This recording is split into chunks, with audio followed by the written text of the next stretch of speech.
Nabi Muhammad SAW nak anjurkan meru umat ni ketengah sing anda nikah jangan sampai tak kalup pakai dikanaya kematian. Bahkan paralu ki ampa kajai angut rangi di kematian. Baji tak ilalang keadaan suka maupun duka, keadaan gasing keadaan negari, keadaan keluman yang keadaan kasiasi. Nasabat tahu jaya angut rangi di kematian bapak ibu akan giat beramal soleh. Na amal saleh tanya anne sedena bekal bokong ia aku lagi andalkan di waktu nyata andalkan salah dengan Allah Subhanahu wa taala. Aksiru sikrul mauti fa inna sikrahu yuslika mimma siwa. Pakajaya angut lain di kematian na sahabat tahu jaya angut lain di kematian akan giat beramal saleh. Toto serbatan tipak berungasin sudah jamat tasiyah yang insya-Allah dirahmati dan dimuliakan Allah Subhanahu wa taala sebelum kematian datang menjemput kita Bapak Ibu, sebelum tenanya pada waktu mati di kata ngasing, sebelum malakal maut menjemput kita. Kita gunakan meme talasatta Bapak Ibu.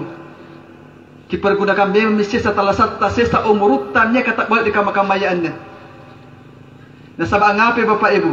Paling katambang umurutta ilalan rasitau nga arep pesikan tu dikane riak jalaka.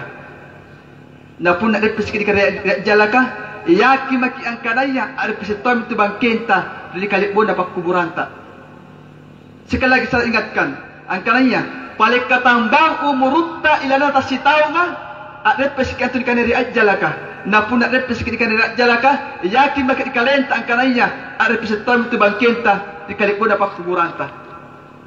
Lari kamalan Bapak Ibu melalui forum ini amin tidak akan tangasi aneh kuajak ikuki kesempatan nakalenku maka kita pergunakan sisa talasata sisa umurutta niya kata buat ika makamaya aneh tidak kira kita terlambat tidak kira kita sauru nalari kegasinganta pakkalumanjang nganta pangkat jabatan dan sebagainya. Nasabak yang asinannya Bapak Ibu laki bokoy ji yakin kini kalenta angkana laki bokoy pun dapat tu malakal maut ampa sisa laki nyawa tak segan tu batang kalenta